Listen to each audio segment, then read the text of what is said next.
So then, hand in hand with music, you have obviously the YouTubers and TikTok.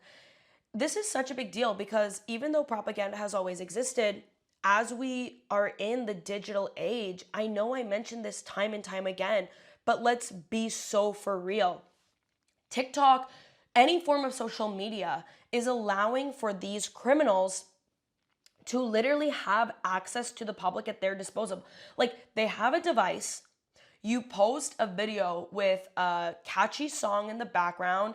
I've been on Cartel Talk. I mean, most of you guys watching probably have too, where they're like loading stuff into a light aircraft and they're ready to run business.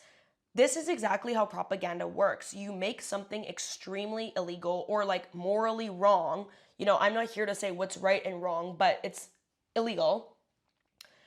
You make it seem cool. You make it seem catchy. You entice the viewer to think, hey, I could do that too.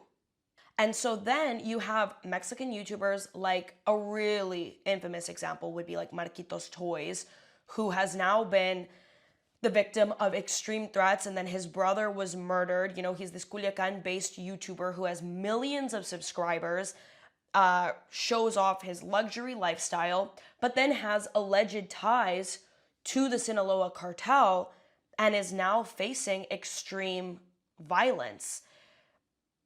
The regular viewer who has perhaps been watching him for years, initially, I would assume didn't think, oh my God, this guy is going to get murdered or his family is going to get murdered. They probably thought, holy shit, what's he doing and how do I get my money up like him? How do I live a cool lifestyle like that?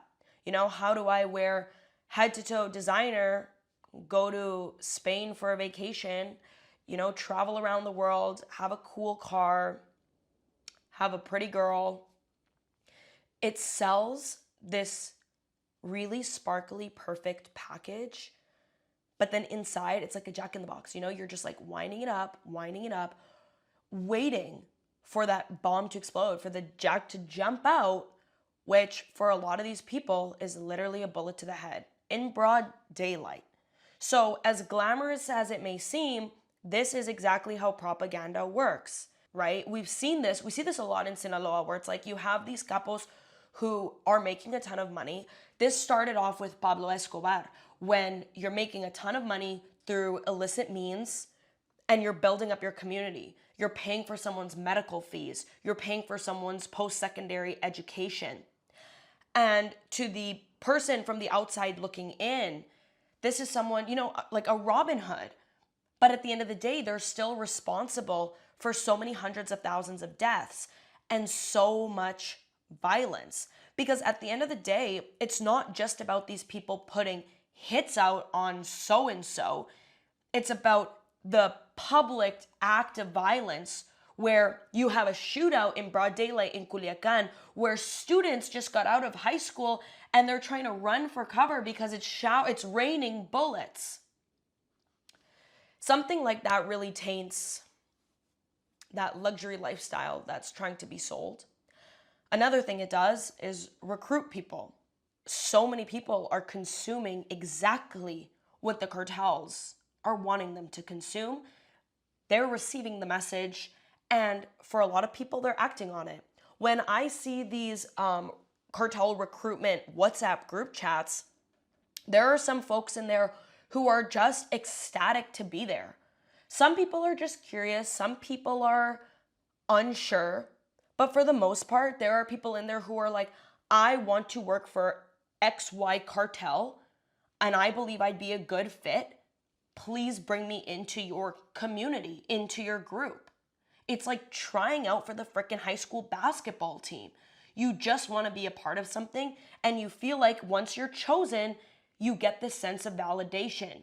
And propaganda will also do that because it will make you feel like, hey, if you actually have the guts to be a part of this idea, this lifestyle that we're trying to sell to you, and we accept you into this exclusive group, you're one of us. You're cool. You're now validated. That's how propaganda works. Point A to point B. Now, aside from this like pop culture aspect of propaganda that the cartels are running, which is obviously something newer. Like it's kind of just taken on a life of its own. There are obviously the decades long forms of propaganda that have been going on. And one of those examples would be the narcomantas and the public displays of violence. This is something that has always been really, like, has always stood out to me. Another reason why I actually like got involved in this reporting was because for the longest time, you know, I've always nerded out over news, global affairs, whatever, and particularly like clearly organized crime. And so something that has been textbook for cartels and has gone viral worldwide were the narcomantas, hanging people from bridges, dismembering people, you know, like those public displays of propaganda in the most, to the most violent extent. So what's a narcomanta? Just for some of you who perhaps are like new to this,